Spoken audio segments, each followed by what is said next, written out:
باللہ من الشیطان الرجیم بسم اللہ الرحمن الرحیم رب اشرح لی صدری ویسر لی امری واحلل عقدۃ من لسانی یفقهوا قولی ربی زدنی علما اللهم فقهني في ديني اللهم إني أسألك علما نافعا ورزقا طيبا وعملا متقبلا اللهم صل على محمد وعلى آل محمد كما صليت على إبراهيم وعلى آل إبراهيم إنك حميد مجيد اللهم بارك على محمد وعلى آل محمد كما باركت على إبراهيم وعلى آل إبراهيم إنك حميد مجيد.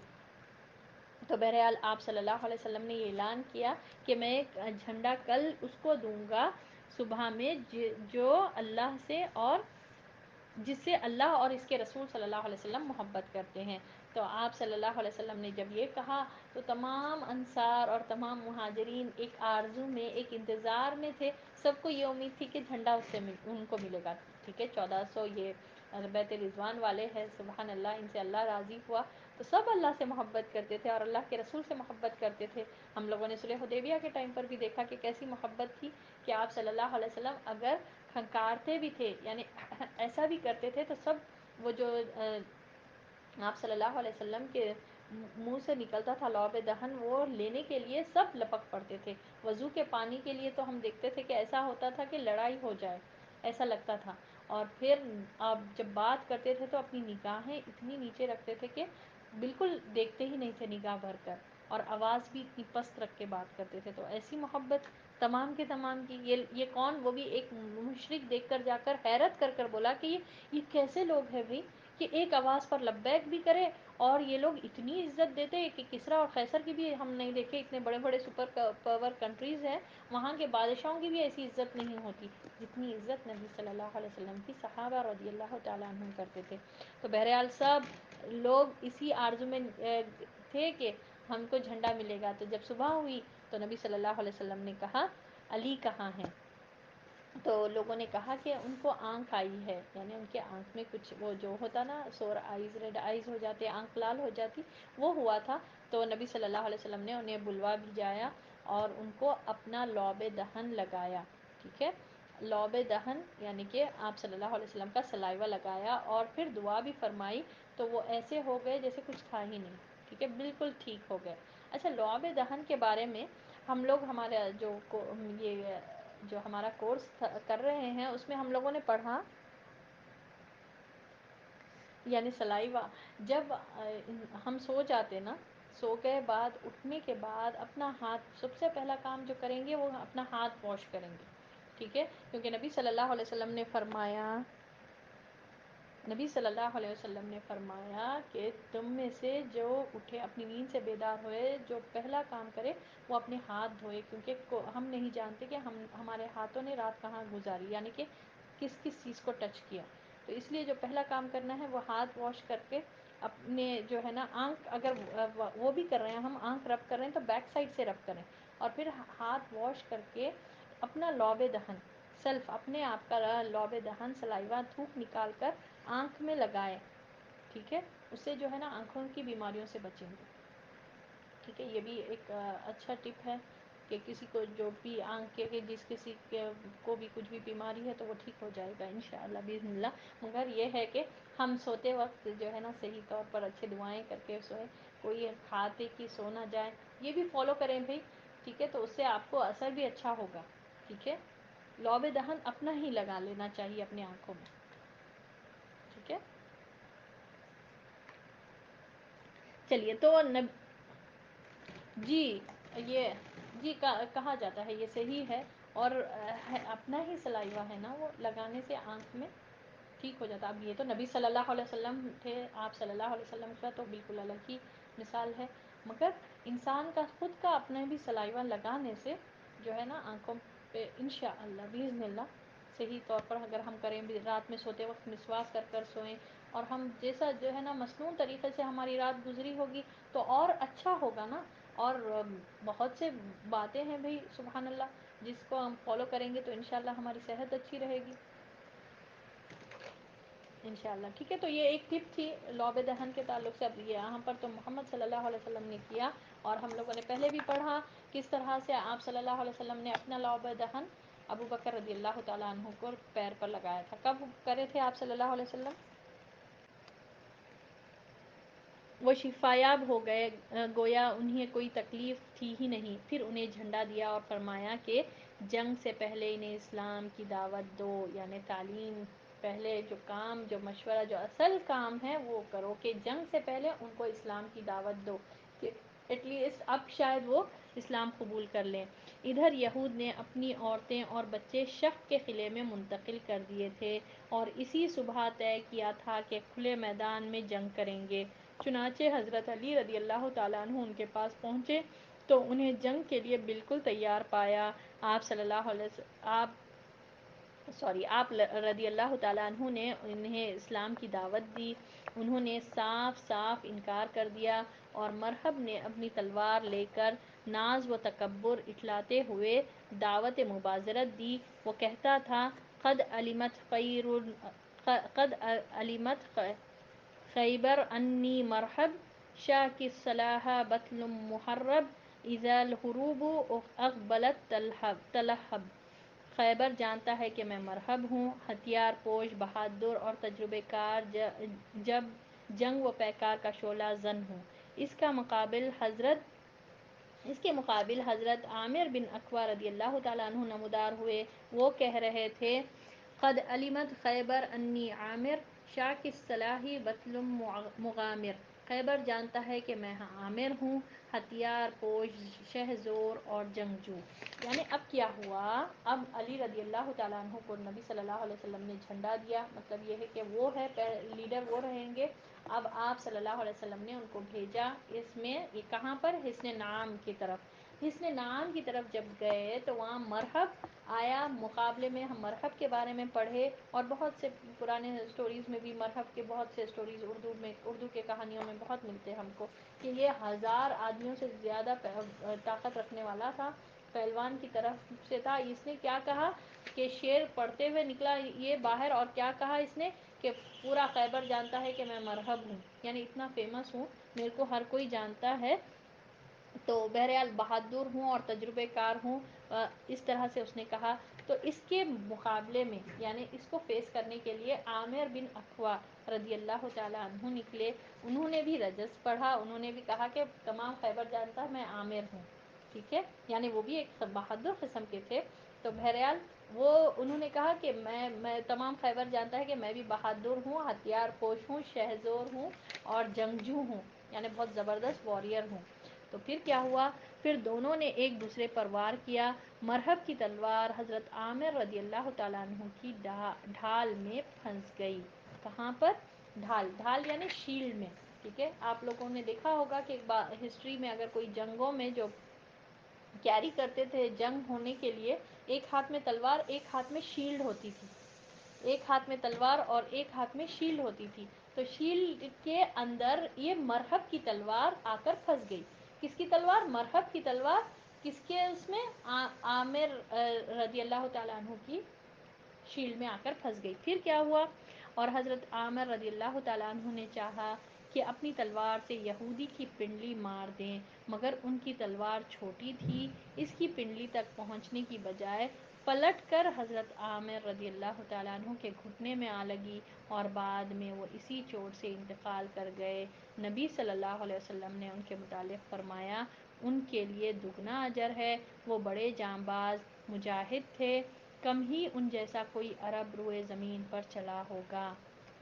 اب کیا ہوا؟ مرحب سے مقابلہ کر رہے تھے، ان کے شیلڈ میں یعنی عامر رضی اللہ تعالیٰ عنہ کے شیلڈ میں مرحب کی تلوار اٹک گئی. اب وہ اٹک گئی، وہ وار تو نہیں کر سکتا مرحب، تو وہ چاہ رہے تھے کہ ان کو اس کے پنڈلی پر مارے. ٹھیک ہے، تو مگر ان کی تلوار چھوٹی تھی اور یہ مرحب آپ ہم امیجن کر سکتے کہ اتنا بڑا پہلوان تھا، تو ان کی تلوار چھوٹی تھی، وہ چاہ رہے تھے کہ اس کی پنڈلی پر مارے. ٹھیک ہے، گھٹنوں کے نیچے کے حصے پر وہ چاہ رہے تھے مارے، مگر تلوار جو ہے ان کی ایئر میں چلی. ٹھیک ہے، اور واپس پلٹ کر ان کے اپنے گھٹنے کو لگ گیا، جس کی وجہ سے ان کو انتقال ہو گیا. اور نبی صلی اللہ علیہ وسلم نے ان کے بارے میں یہ فرمایا ان کے لیے دگنا اجر ہے، وہ بڑے جانباز مجاہد تھے، ان میں سے ان جیسا کوئی شاید ہی کوئی عرب زمین پر چلا ہوگا، یعنی ان جیسا جو بہادر تھے یہ۔ اچھا، ان کے تعلق سے اب عامر رضی اللہ تعالیٰ عنہ کا معاملہ یہ ہوا کہ یہ سیلف اپنی ہی تلوار سے ان کو گھٹنے پر لگنے کی وجہ سے یہ زخمی ہو گیا، اور پھر اسی زخم کی وجہ سے ان کا انتقال ہو گیا۔ اب پھر وہاں پر صحابہ رضی اللہ تعالیٰ عنہم میں ایک شبہ پیدا ہوا کہ ایک انیوژول بات ہو گئی، ایک انیوژول موت ہے، یہ انہوں نے تو اپنے آپ کو خود جنگ میں اپنے آپ کو خود مار لیا، تو یہ تو ایک کائنڈ آف سوسائڈ ہے، تو ہم نماز جنازہ نہیں پڑھیں گے، ٹھیک ہے۔ پھر محمد صلی اللہ علیہ وسلم کے سامنے یہ بات آئی تو آپ صلی اللہ علیہ وسلم نے یہ بات فرمائی، ایسا نہیں ہے، ان کے لیے تو دگنا اجر ہے، وہ بڑے جانباز مجاہد تھے، یعنی شہید ہوئے ہیں، وہ مجاہد تھے، ٹھیک ہے، شاید ہی کوئی عرب میں اتنا بہادر کوئی گزرا ہوگا، ٹھیک ہے۔ تو ہم کو اس میں بہت بڑا سبق ملتا، بہرحال یہاں پر پورا نہیں ہے اس کے بارے میں، کہ ہوا یہ تھا کہ جب ان کی جنازے کی نماز پڑھی جانے کی ہو رہی تھی تو بعض صحابہ کو شک ہوا نہیں پڑھنا چاہیے کیونکہ انہوں نے اپنے آپ کو مار لیا۔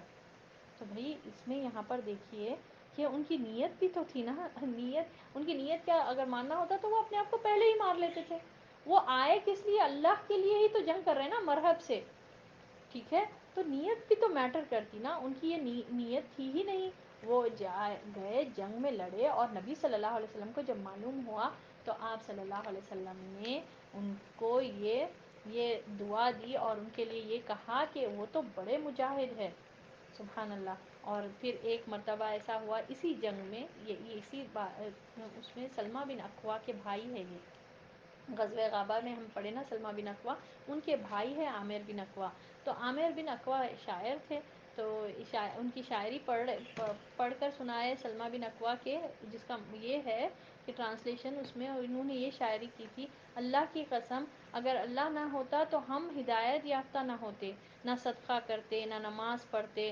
اللہ ہماری مدد فرمائے، اللہ ہم پر سکینت نازل فرمائے اور ہمیں ثابت قدمی عطا فرمائے، یعنی انہوں نے یہ اشعار لکھے۔ تو نبی صلی اللہ علیہ وسلم نے فرمایا ہاں یہ تو بالکل سچ ہے بات، اور یہ جب شعر سنے تو پوچھا سلمہ بن اکوع سے یہ کس نے لکھا؟ تو سلمہ بن اکوع نے کہا رضی اللہ تعالیٰ عنہ میرے بھائی عامر رضی اللہ تعالیٰ عنہ نے لکھا ہے، اور لوگ یہ کہتے ہیں ان کے بارے میں کہ یہ تو انہوں نے اپنے آپ کو خود مار لیا اور جنازے کی نماز پڑھنے سے انکار کر رہے ہیں۔ تو نبی صلی اللہ علیہ وسلم نے کہا ہے ایسا نہیں ہے، اللہ کی رحمتیں نازل ہوں ان پر، ان کے لیے تو دگنا اجر ہے۔ اور آپ صلی اللہ علیہ وسلم نے صرف زبان سے نہیں کہا بلکہ اپنے ہاتھ کے انگلی کے اشارے سے بھی بتایا، یعنی کہ ہاتھ سے بھی بتایا کہ ان کے لیے دگنا اجر ہے، اللہ اکبر کبیرہ۔ تو بعض وقت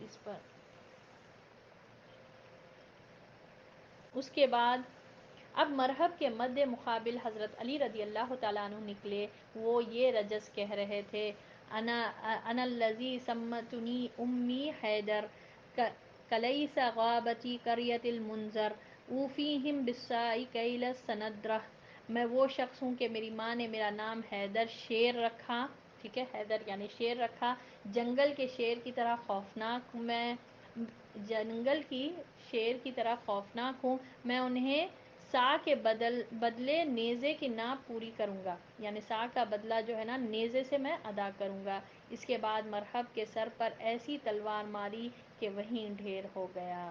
پھر مرحب کے بھائی یاسر نکل کر دعوت مبازرت دی، اس کے مقابل میں زبیر بن عوام رضی اللہ تعالیٰ عنہ نمودار ہوئے اور اسے اس کے بھائی کے پاس پہنچا دیے، ٹھیک ہے۔ اس کے بعد گھمسان کا رن پڑا اور کئی یہودی مارے گئے جس سے ان کے حوصلے ٹوٹ گئے اور وہ اپنے مورچے چھوڑ کر بھاگ نکلے۔ مسلمانوں نے ان کا پیچھا کیا اور بزور خلا میں داخل ہو گئے۔ یہود نے بھاگ کر اس سے متصل حصن الصعاب میں مورچہ بندی کی۔ مسلمانوں کو حصن نعام میں بہت سا غلہ، کھجور اور ہتھیار ملے۔ اس کے بعد مسلمانوں نے حضرت حباب بن منظر کی زیر قیادت حصن صعاب کا محاصرہ کر لیا۔ یہ محاصرہ 3 دن تک جاری رہا۔ تیسرے روز نبی صلی اللہ علیہ وسلم نے فتح و غنیمت کی دعا دی، پھر مسلمانوں کو حملے کی دعوت دی۔ مسلمانوں نے شدت کا حملہ کیا، جنگ و مباشرت پیش آئی اور گھمسان کا رن پڑا جو یہود کی شکست پر ختم ہوا۔ اور مسلمانوں نے سورج ڈوبنے سے پہلے فتح حاصل کر لیا۔ یہاں غنیمت میں بہت سا غلہ ہاتھ آیا۔ اس قلعے میں سب سے زیادہ خوراک اور چربی تھی، اور یہ مسلمانوں کے لیے سب سے زیادہ کارآمد قلعہ تھا۔ مسلمان اس سے پہلے سخت بھوک کا شکار تھے، چنانچہ بہت سے لوگوں نے گدھا ذبح کر دیے، لیکن رسول اللہ صلی اللہ علیہ وسلم نے ان کا گوشت کھانے سے منع کر دیا۔ چنانچہ آپ صلی اللہ علیہ وسلم کے حکم سے ہانڈیاں جو آگ پر چڑھی تھیں اور جن میں یہ گوشت پک رہا تھا الٹ دی گئیں۔ تو بہرحال مختصر سا خلاصہ یہ ہے کہ زبیر بن عوام رضی اللہ تعالیٰ عنہ یاسر کو ختم کر دیے۔ اب یہ کیا کرے، بہت سے مسلمان جو ہے نا یہودیوں کو، بہت سے یہودیوں کو مارے، اور جو ریمیننگ یہودی تھے وہ بھاگ کر دوسرے قلعے میں چلے گئے، یعنی حصن نعام سے نکل کر یہ لوگ دوسرے قلعے میں حصن الصعاب میں چلے گئے۔ ٹھیک ہے، اب ایک قلعے کے بعد دوسرے قلعے، ہم پڑھے کہ 3 قلعے ہیں اس میں نطاط میں، تو ایک قلعے سے نکل کر اب دوسرے قلعے میں بھاگ کر وہاں پر پناہ لے لیے۔ تو حصن نعام میں مسلمانوں کو بہت سی چیزیں ملے، ٹھیک ہے، غلہ ملا، اور سبحان اللہ ہتھیار بھی ملے، کھجور بھی ملے۔ اور پھر کیا ہوا، یہ دوسرا جو قلعہ تھا حصن صعب کا محاصرہ حباب بن منظر رضی اللہ تعالیٰ عنہ کے قیادت میں، یعنی ان کی لیڈرشپ میں ہوا۔ 3 دن تک اس قلعے کا محاصرہ کیا گیا۔ 3 دن کے بعد پھر نبی صلی اللہ علیہ وسلم نے ان کو فتح کی وہ دیے، دعا دیے، پھر اس کے بعد مسلمانوں کو دعوت دیے اس کے حملے پر کرنے کے لیے۔ بہرحال مسلمان شدت سے حملہ کرے اس قلعے پر، اور ان دونوں میں بہت زیادہ یعنی گھماسان رن پڑا۔ پھر اس کے بعد یہود جو ہے نا شکست ہو گئے، یعنی یہود کو شکست حاصل ہوئی اور مسلمانوں کو فتح حاصل ہوا۔ اور یہاں پر بہت زیادہ غنیمتیں حاصل ہوئی تھی مسلمانوں کو، اور غلہ بھی آیا تھا، یعنی کہ اناج بھی بہت سارا ملا تھا، اور اس کے ساتھ ساتھ یہاں پر خوراک اور چربی بھی تھی، یعنی کھانے پینے کے جانور وغیرہ جو تھے، اس میں گدھے تھے یہاں پر، اور مسلمان بہت زیادہ بھوک کا شکار تھے۔ مسلمانوں نے ہانڈیاں چڑھائی، اس کو گدھے کے گوشت کو، گدھے کو ذبح کیا، پھر گوشت کو چڑھایا۔ نبی صلی اللہ علیہ وسلم نے فرمایا کہ گدھے کا گوشت حرام ہے، نہیں کھانا چاہیے۔ تو پورا یہ جتنے بھی ہانڈیاں چڑھے ہوئے تھے سب کو پلٹا دیا گیا۔ اب آپ لوگ ذرا امیجن کریں کہ کیسا منظر تھا ہوگا وہ۔ اب بھوک لگ رہی ہے ایک تو، ٹھیک ہے، سب لوگ بھوکے ہیں، اور پھر ان لوگوں نے جا کر، یہ ایک ریڈی میڈ گوشت نہیں ملا تھا ان لوگوں کو، جا کر دکان پر پیسے دیے وہ لے لیے نہیں، وہ لوگ خود چمڑا نکالے، خود بوٹی الگ کرے، پھر ہانڈیوں پر چڑھائے، سالن کی طرح بنا رہے تھے۔ پھر جب نبی صلی اللہ علیہ وسلم نے کہا نہیں یہ نہیں کھانا چاہیے، اور یہ لوگ کیسے سمینا و اطاعنا کرتے تھے، سبحان اللہ، وہ مومنٹ پر کہ اب یہ گوشت نہیں کھانا چاہیے، ان کو جب بتا دیا گیا وہ لوگ پورا بہا دیے۔ اللہ اکبر۔ یہود نے یہاں سے بھاگ کر قلعۃ الزبیر میں پناہ لی، یعنی نطاط کے 3rd قلعے میں ان لوگوں نے پناہ لی، ایک کے بعد ایک قلعے پر جا رہے ہیں۔ نطاط میں 3 قلعے تھے، حصن نعام سے نکلے، پھر حصن زبیر میں گئے، پھر حصن صعاب میں گئے، پھر حصن صعاب سے نکل کے حصن زبیر میں گئے۔ تو وہاں پر ایک کے بعد ایک قلعے میں یہ لوگ جا رہے تھے۔ 2 قلعے اب تک مسلمان فتح کر لیے تھے، اب زبیر میں پناہ لی اور وہاں قلعہ بند ہو گئے۔ یہ نطاط کا تیسرا اور آخری قلعہ تھا۔ مسلمانوں نے آگے بڑھ کر اس کا محاصرہ کیا۔ 4تھے دن ایک یہودی نے آ کر پانی کی بعض نالیوں کی نشاندہی کر دی جس سے یہود پانی لیا کرتے تھے، چنانچہ مسلمانوں نے یہ نالیاں کاٹ دی، یعنی واٹر پائپس جو رہتے جہاں سے پانی کے ان لوگوں کو جو پہنچتا تھا ہوگا پانی ان کے قلعوں میں، مسلمانوں نے وہ جگہ بند کر دی، یعنی ختم کر دی۔ اس پر یہود نے باہر نکل کر سخت لڑائی کی، لیکن شکست کھا کر شق کی جانب پسپا ہو گئے، یعنی اب یہاں سے نکل کر پھر دوسرے ایریا میں بھاگ گئے۔ لڑنا چاہ رہے تھے مگر شکست مل رہی تھی، بعض مرتے ہی جو ریمیننگ تھے وہ بھاگ کر دوسرے قلعے میں گئے، پھر جیسے ہی دوسرے قلعے کو سراؤنڈ کیا گیا وہ لوگ تیسرے قلعے میں گئے، تیسرے قلعے پر پورا کیپچر ہو گیا، اب 3 قلعے ختم ہو گئے تو اب دوسرے ایریا میں گئے، اور وہ تھے شق کی جانب، اور حصن ابئی میں قلعہ بند اختیار کیا۔ تو سبحان اللہ، یہ تھا، یہیں تک رکھتے ہیں آج کا سبق۔ تو یہاں پر فتح خیبر میں ہم لوگوں نے دیکھا کہ کس طرح سے یہ معاملہ ہوا، اور کس طرح سے تینوں قلعوں کو فتح کیا گیا، اور جو مین ہم یہاں پر سیکھنے کی بات تھی وہ نبی صلی اللہ علیہ وسلم کے حکم پر، حالانکہ سخت ضرورت تھی تب بھی آپ صلی اللہ علیہ وسلم کے حکم کی پابندی کی گئی۔ یہ ہے اصل معاملہ کہ آپ صلی اللہ علیہ وسلم کی بات ماننا۔ اللہ ہم سب کو عمل کی توفیق عطا فرمائے، اور اللہ ہمارے پڑھنے کو، ہمارے بیٹھنے کو، ہمارے سننے کو قبول فرمائے، اور اللہ کرے کہ ہم یہ سیرت پڑھ کر ہماری زندگیوں کو بدلے اور آپ صلی اللہ علیہ وسلم سے ویسی محبت کرے جیسی محبت آپ صلی اللہ علیہ وسلم سے کرنا ضروری ہے۔ اللہم آمین یا رب۔ سبحانک اللہم و بحمدک نشہد ان لا الہ الا انت نستغفرک و نتوب الیک۔ السلام علیکم ورحمۃ اللہ وبرکاتہ۔